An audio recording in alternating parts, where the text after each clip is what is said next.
Mummy આ સોફાન cover છે ને બહુ જૂના થઈ ગયા છે, તો હું એમ વિચારું છું કે માર્કેટે જાઉં નવા સોફાન કવર લઈ આવું. એક કામ કર, તું રેવા દે, તારે નથી જવું. તને સોફાન કવર લેતા નહીં આવે. હું તાર નળને મોકલીને માર્કેટમાં હારા સોફાન કવર લાવશે ભારે માં, અને તને માર્કેટમાં ખબર નહીં પડે. મમ્મી આપણે શેરીમાં ટ્યુશન ચાલુ થયું છે, હું એમ વિચારું છું કે છોકરાઓને છે ને ટ્યુશનમાં બેહાડી દઈ, તો હું ત્યાં જાઉં બધું જાણીને પછી નક્કી કરી નાખું. તું રેવા દે, તારે નથી જવું, તને વાત કરતા નથી આવડતું. હું એક કામ કરું છું, તાર નણંદને ફોન કરીને બોલાવી લઉં. ઈ ટ્યુશન માં જાય ને બધું જાણીને નક્કી કરી નાખશે. તું તો ટીચર હારે હરખી વાત નહીં કર. ઓય બાપા, ઓય મારી કમર, એવો બટા ફટાફટ આય તો. અરે મમ્મી હું તું તમને. અરે બટા, મને બહુ કમર દુખે, ફટાફટ બામ લઈને આય, મને છોડી દે.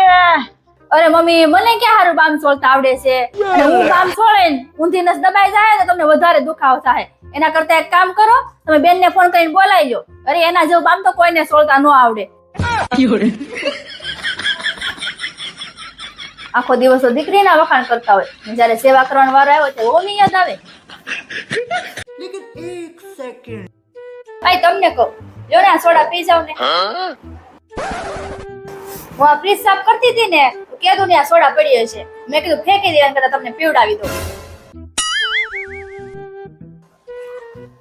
લ્યો ને આ મીઠાઈ ખાઈ જાવ ને, કીધું ની વધેલી પડી છે, ફેંકી દેવી એના કરતા તમે ખાઈ જાવ. આયો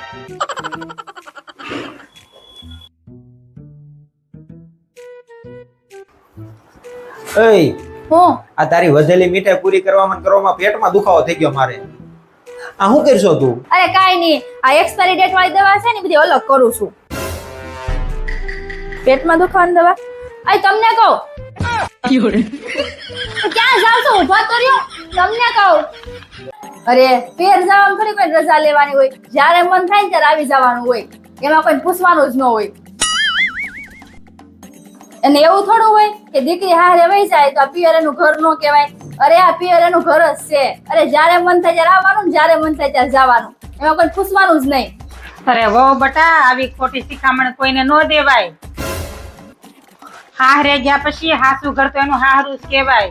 વારે પિયર ગયા કરે ને તો હારે એનું મન ન લાગે. તો હું મમ્મી દીકરીને વારે પિયર નહીં આવવાનું? હા જવાય, પણ વરમાં એક જ વાર જવાય. એવું હોય મમ્મી તો આયો, તમે સમજાઈ દો. કેમ, કોણ છે? બેન નો ફોન છે, એ આવવાનું કે છે. હલો, સાંભળી લીધું બેન મમ્મીએ હું કીધું? હા તો હવે તમે છે ને આવતા વર્ષે જ રોકાવા આવજો હો.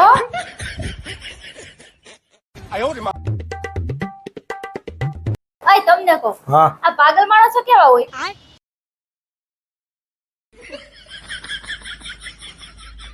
મારી આમ ટગર જોવો છો, કયો ને પાગલ માણસો કેવા હોય?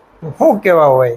માણા જેવા માણા જ હોય, એમાં કઈ ફેરફાર ન હોય, ખાલી મગજ ઓછો હોય બસ. તો પછી આપણને કઈ રીતે ખબર પડે કે માણસ પાગલ છે? અરે હું કઈ રીતે ખબર પડે? એની હારે વાતચીત કરવી ને એનો કોમન સેન્સ જોઈએ એટલે ખબર પડી જાય પાગલ છે કે નહીં એમ. તો પછી મને કઈ રીતે ખબર પડે હું પાગલ છું કે નહીં? હું કહું હો, જો તે મારી ઓફિસ જોઈ છે ને? હા જોઈને. હા તે જા મારી ઓફિસે જા અને ત્યાં જઈને જો હું શું કે નહીં. સારું વાંધો નહીં, હમણાં હું ફટાફટ જોઈને આવું. હા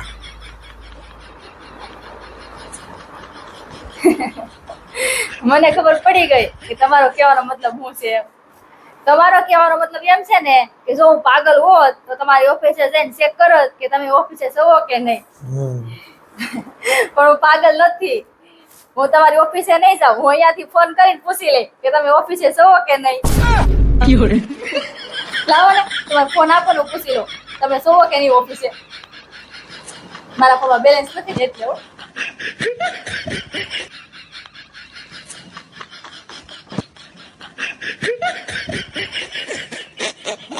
આ છોકરા ઘર એટલું બગાડી જાય ને, મને એમ લાગે પોતા મારતા મારતા એક દી હું મરી જાય. હું મારી દઉં હું? પોતું? ના હું મારી દઈ. ના ના લાય ને મારી દઉં એટલે કામ જ પતે. પોતા મારવામાં શું વાર લાગે? લાય પોતા મારવાને.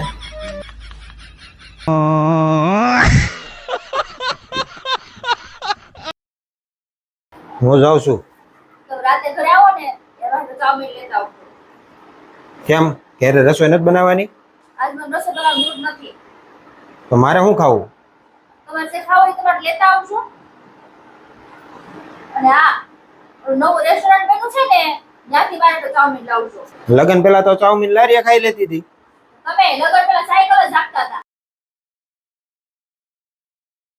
તે ચાઉમીન હજી લારીએ જ મળે છે, રેસ્ટોરન્ટમાં તો નૂડલ મળે. હલો, હા તમે ફટાફટ ઘરે આવો તો. કેમ હું છું? અરે હું છું નહીં, તમને બધું કહું છું, પણ ઘરે તો આવો. હું છે ઈ તો કે. પેલા તમે ઘરે આવો પછી કહું તમને. હા અરે કેટલી વાર કીધું તે સમજે જ નહીં ને. બોલ હું છું?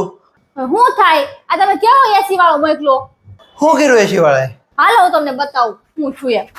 હાલ આમ જુઓ આ શું છે. પંખો. હાલો અંદર. અરે જો આ ઉપર ડબ્બો આયા ફિટ કર્યો. મેં એને 17 વખત કીધું કે પંખાને અંદર ફિટ કર ને ડબ્બાને બહાર ફિટ કર, પણ એ કોઈ વાતે માને જ નહીં ને. હવે હું આપણે પવન ખાવા બહાર જઈને બેસવાનું. કેવો પણ એસી વાળા ઘોડીને લાવ્યા તમે. એને ફોન કરીને બોલાવો ને હરખું ફિટ કરાવડાવો. મેં એટલે પવન તો ખાઈ.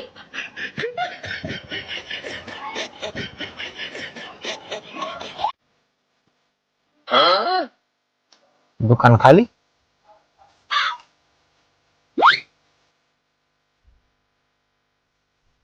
ये क्या है?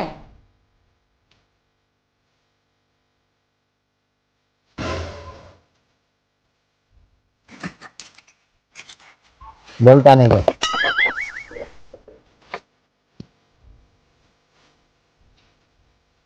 અરે મને છે ને આવડી અગરબત્તી આપી જો ને. અરે ભાઈ તમે હમણાં દુકાન ખાલી મૂકીને વ્યા જાઓ, હવે કોક કાક લઈ લે તો. રેડી ક્યાં છે ભાઈ? અહીંયા જો ને મારી દીકરી ઊભી છે.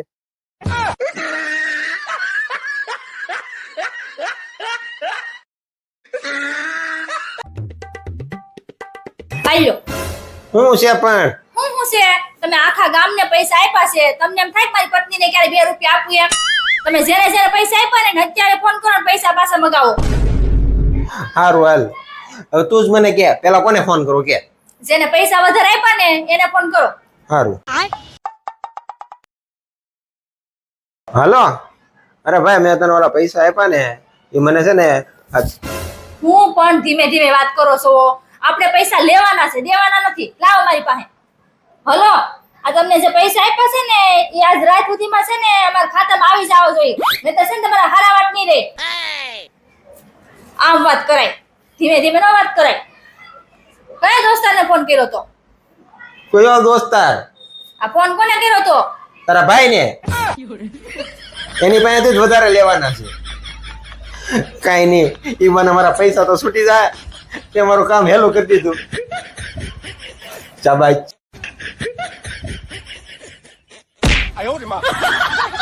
નહીં નહીં નહીં નહીં, આ હું થઈ ગયું પણ ઈ મારા ઘરની વહુ છે. તો અમારા ઘરમાં વહુ કે દીકરીમાં કોઈ ભેદભાવ કરવામાં આવતો નથી. મારી વહુનું પ્રોપર્ટીમાં નામ લખાવવું જોઈએ, લખાવવું જોઈએ, લખાવવું જોઈએ. તારું હું કેવું? લખાવવું જોઈએ પ્રોપર્ટીમાં નામ તારું? લખાવું જ જોઈએ. હા, બસ સાંભળી લીધું ને, એટલે હવે તમારે છે ને પ્રોપર્ટીમાં નામ લખવું જ પડશે. હા કોની હારે વાત કરો છો તમે? તારા ભાઈ આરે.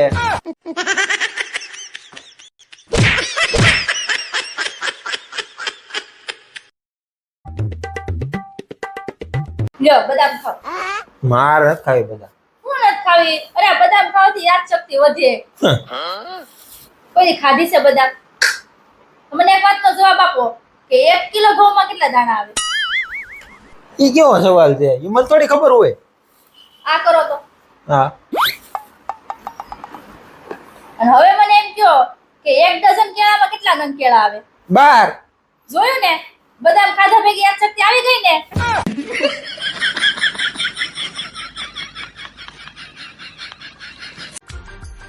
ઓય, આ તમે કેવું ગીઝર લાવ્યા છો? કેમ હું છું? અરે હાવ તમારે જેવું બગડેલું છે. 5 મિનિટથી ચાલુ કર્યું, હજી ગરમ પાણી નથી થયું. તમે પેલા બદલાઈ આવો જાવ. અરે ઈ ગીઝર છે, તારો મગજ નથી કે 2 મિનિટમાં ગરમ થઈ જાય? વાર લાગે ગરમ થતા એમાં.